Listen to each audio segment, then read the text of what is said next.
A paz do Senhor, amados irmãos, tudo bem? Tudo bem, jovens? É um prazer estar com vocês para juntos adorarmos ao Senhor. Semana passada nós estudamos sobre Amós, adoração com justiça, que foi a nossa quarta lição. E hoje nós vamos estudar sobre a quinta lição, que é Obadias, o cuidado para com a retribuição divina. Olha, amados, há uma lei de retribuição ou há uma lei de semeadura que Deus não dorme, Deus não deixa passar desapercebido, não. Na hora certa vem a conta. E nós vamos então, nesta lição, estudar com os irmãos, falando sobre essa temática especial, Obadias, o cuidado para com a retribuição divina. E acredito que até o final desta lição você vai ver o que aconteceu para que Deus falasse forte contra esta nação, contra este povo. O texto do dia diz assim: porque o dia do Senhor está perto sobre todas as nações. Como tu fizeste, assim se fará contigo. A tua maldade cairá sobre a tua cabeça. Olha só. Olha só. Tem pessoas que até questionam alguns hinos que tem aí, né? Que alguém fala que é o crente cantando,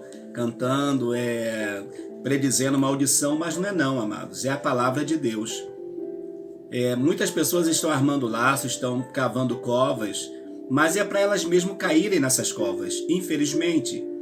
Quem se levanta contra você, não se levanta contra você, se levanta contra Deus. E é por isso que há esta lei, e esta lei ela não deixa nada em branco. Tudo vai acontecer, tudo vai ser estabelecido. Então, olha, cuidado. A síntese do livro vai dizer, o livro de Obadias nos desperta para a realidade da lei da semeadura. Esta é uma lei estabelecida por Deus. Colheremos o que plantamos nesta vida. Detalhe importante, você começa a colher aqui e dependendo vai terminar lá do outro lado. Ou na vida eterna ou na perdição eterna. Mas é algo que vai ainda dar uma outra sequência. Quais são os objetivos da nossa lição? Primeiro, apresentar o livro de Obadias e a sua mensagem.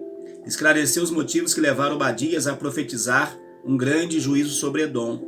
Explicar a partir do exemplo de Edom como o orgulho e o ódio são prejudiciais à vida cristã.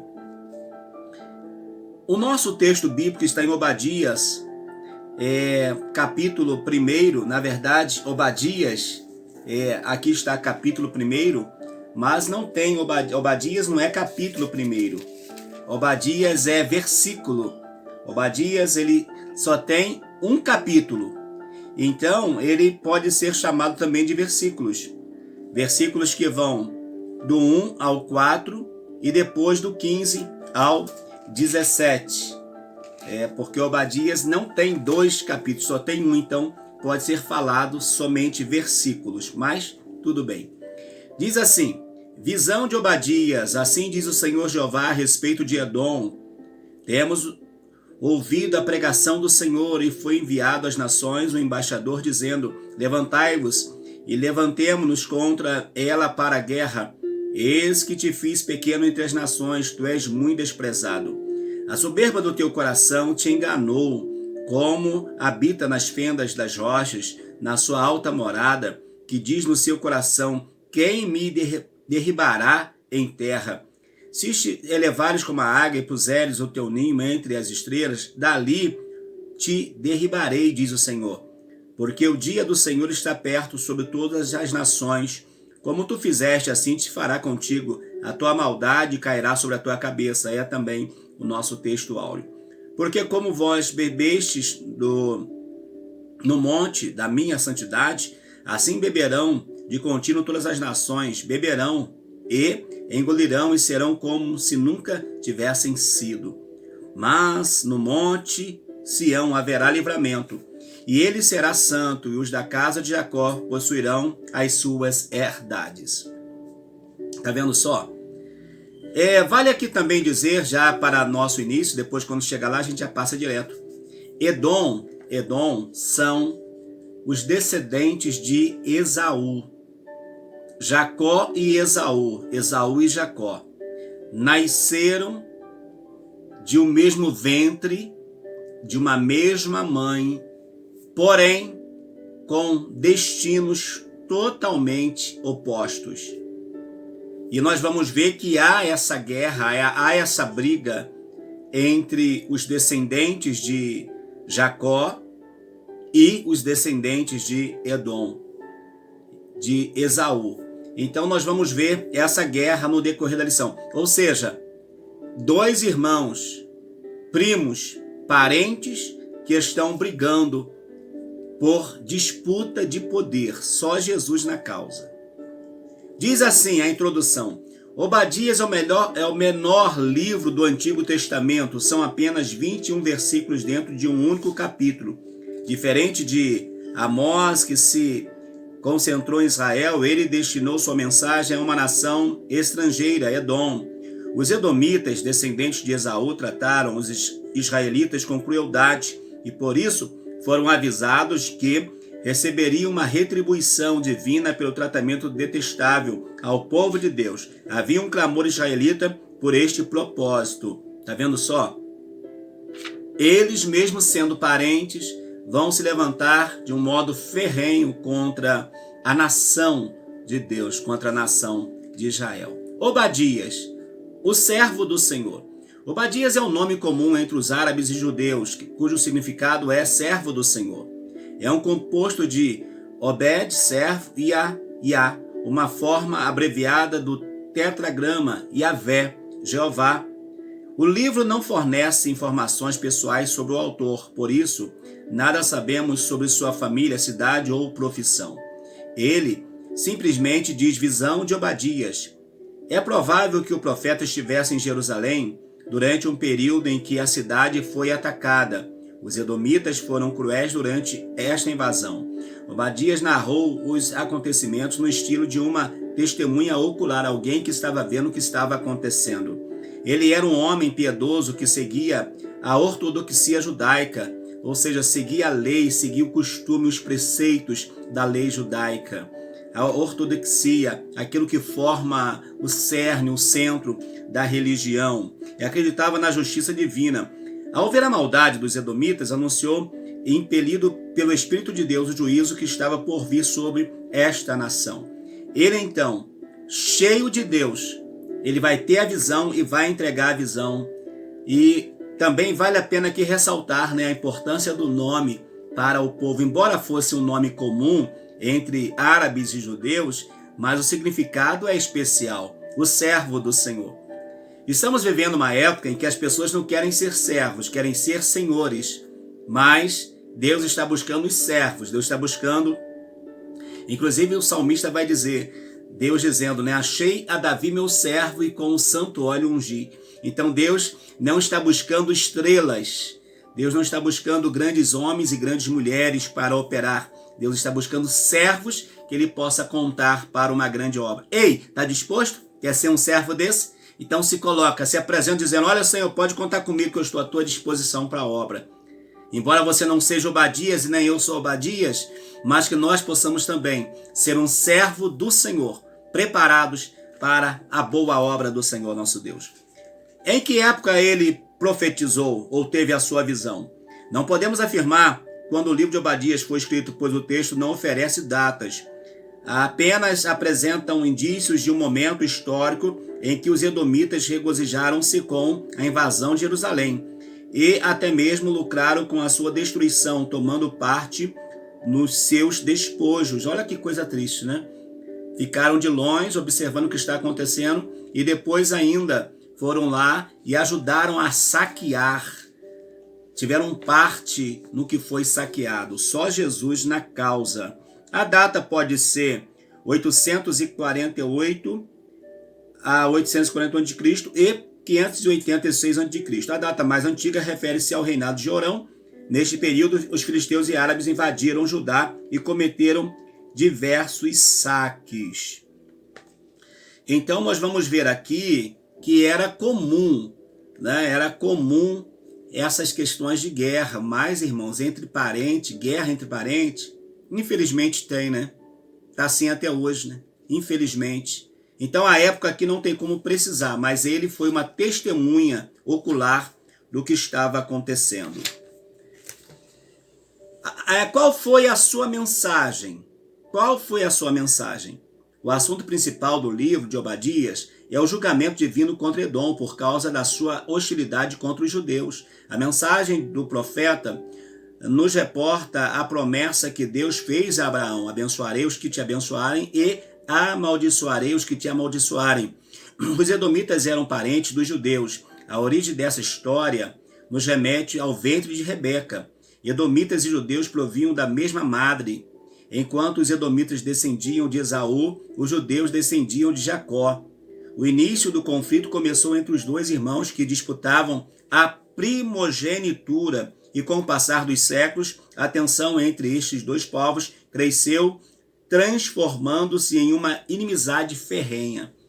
Eles vão crescer naquele pensamento: olha, Jacó roubou a primogenitura do meu pai, Jacó roubou a primogenitura do meu avô, e assim foi, e assim foi, e assim foi, e formou essa guerra terrível. Porém, a promessa de Deus, o que Deus havia estabelecido, iria acontecer, de uma forma ou outra iria acontecer.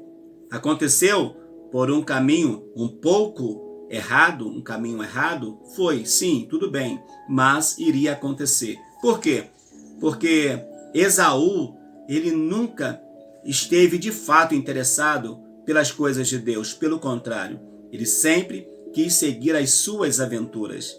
E Deus não queria um homem que seguisse as suas aventuras. Deus queria um homem que seguisse a sua vontade, o seu querer. E esse homem não foi Esaú.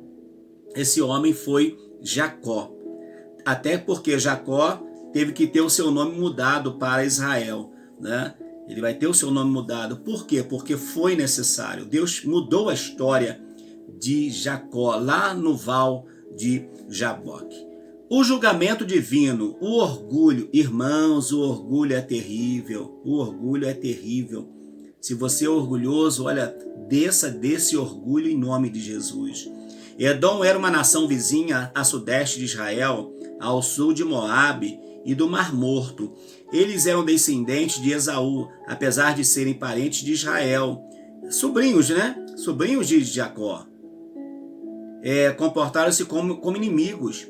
O mensageiro foi enviado para noticiar a destruição de Edom. Levantai-vos e levantemos, nós contra ela para a guerra. Embora fossem pequenos em relação aos outros povos, eram poderosos por causa da posição geográfica em que estavam. A soberba do coração levou a pensar que eram invencíveis. Já viu? Quando a pessoa está numa posição, acha assim: eu nunca vou perder, eu vou sempre ganhar. Deus está olhando. Para que você vença sempre, sempre você precisa estar dando glórias a Deus, glórias para o Senhor. E não glórias aos seus próprios olhos, mas sempre glórias a Deus. Era o que Edom não fazia, glorificar a Deus.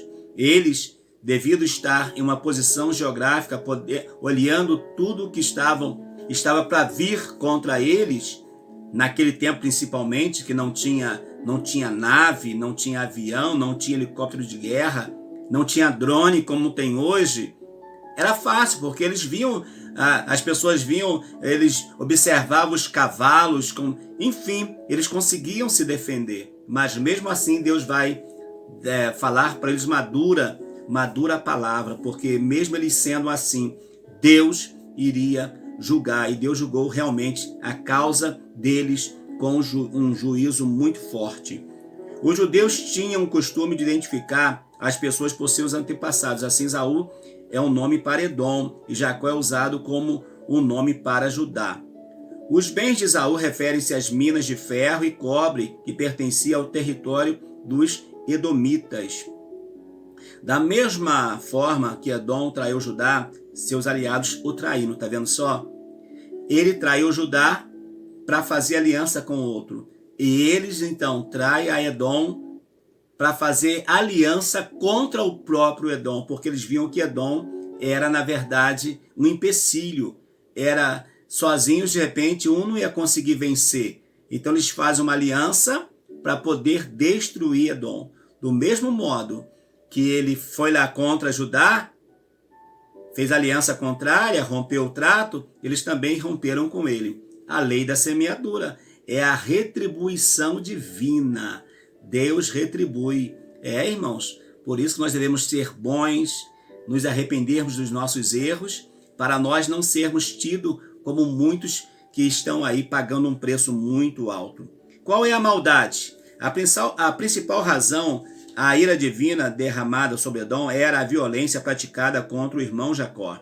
Jacó é usado como sinônimo para a nação de Israel. O termo Israel não se refere especificamente ao reino do norte, mas faz menção ao uso genérico do nome aplicado aos descendentes de Abraão, Isaque e Jacó. O texto sugere que o juízo de Deus não estava sendo aplicado por causa de um único ato, mas por causa de um acúmulo de quê?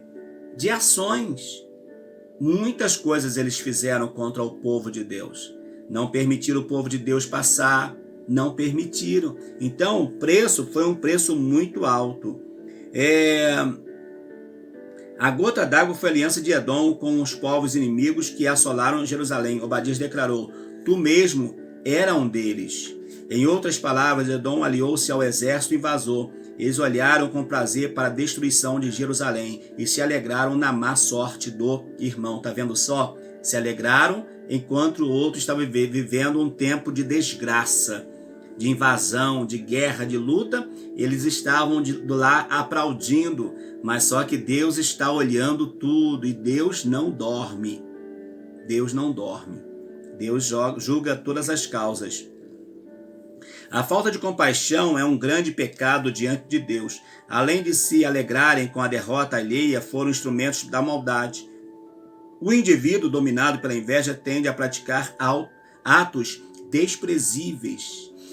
Olha só, alguém que está com o coração ímpio, o coração mau, ele vai fazer coisas terríveis, coisas que a palavra de Deus não vai aceitar, não vai passar a mãozinha na cabeça apoiando. O orgulho e a inveja são sentimentos que devem ser extirpados, retirados de nossos corações. Não tenha inveja e não tenha orgulho, não tenha esse sentimento sobre alguém ou contra alguém. Não tenha nem orgulho de quem você é e nem tenha inveja do que as pessoas são. Seja humilde na presença do Senhor. No terceiro tópico, a retribuição divina, o dia do Senhor. O profeta anunciou que o dia do Senhor virá sobre todas as nações. Esse dia será contrastante para Edom e Israel. Enquanto um será humilhado e destruído, o outro será restaurado e exaltado. O dia do Senhor aponta para um momento específico da história em que Deus se levantará para fazer valer a sua justiça. O juízo de Deus aplicará em Edom o castigo imposto a Israel. Assim se fará contigo. Logo eles serão como se nunca tivessem sido.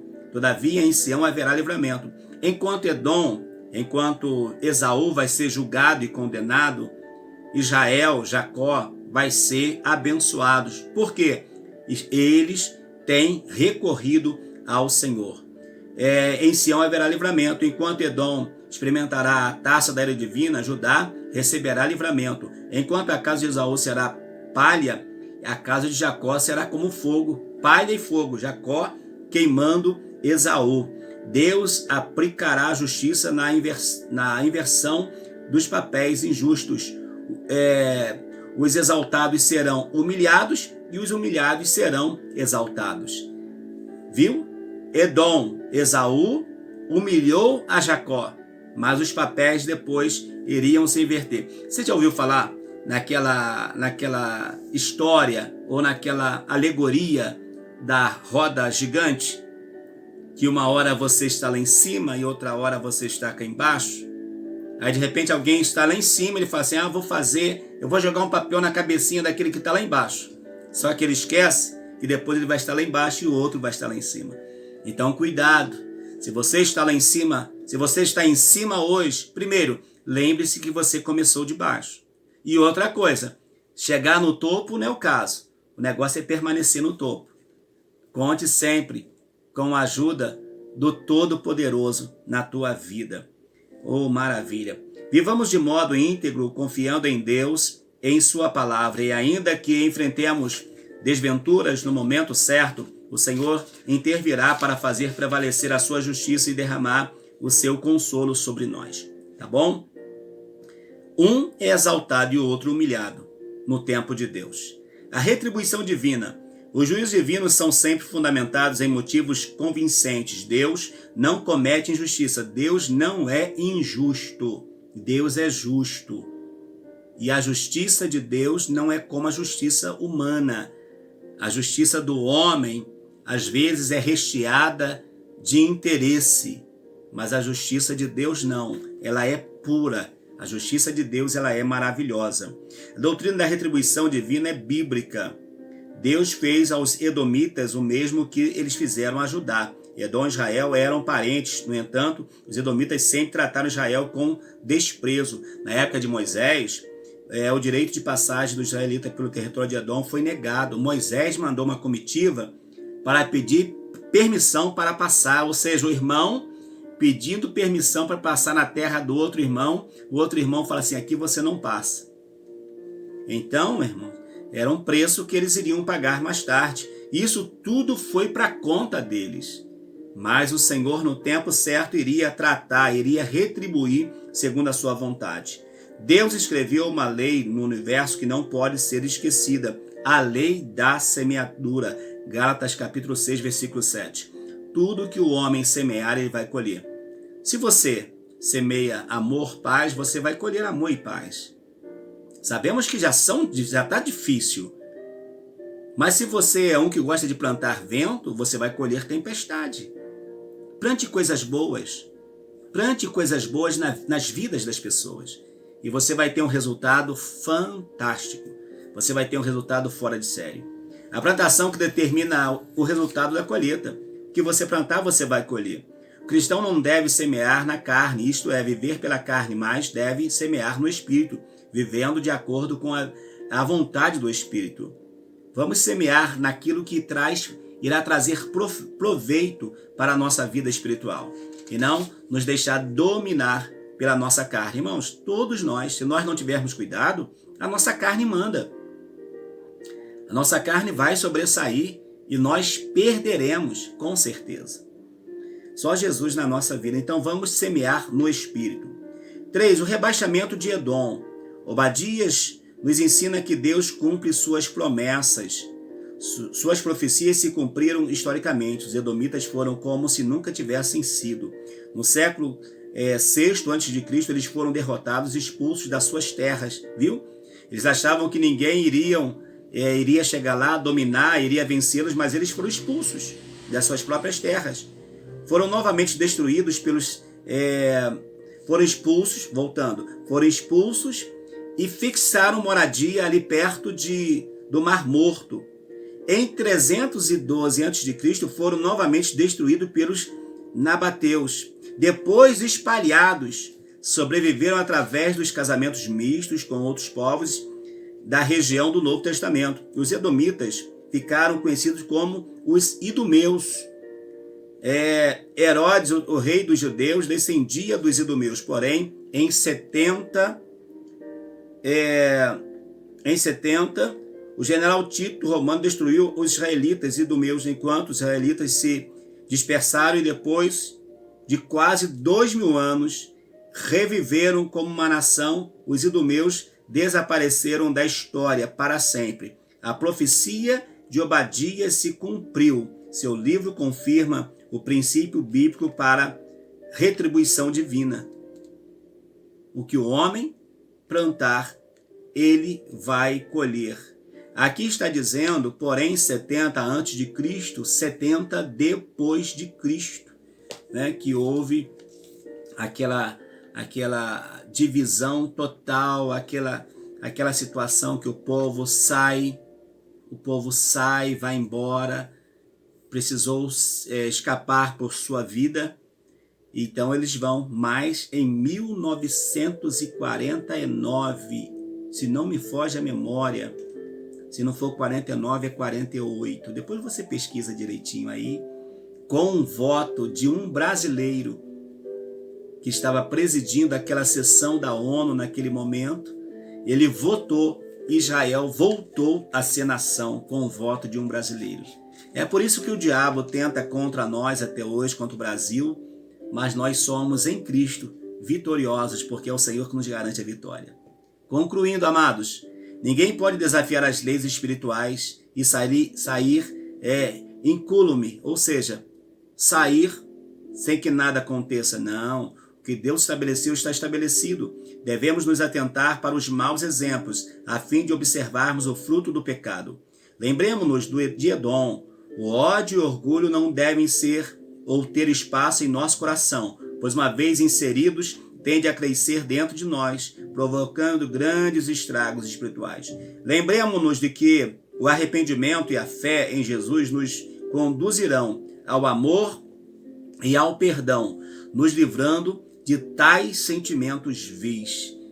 Ei, vamos manter o Senhor Jesus no nosso coração e nós caminharemos com certeza em busca da nossa vitória em nome de Jesus.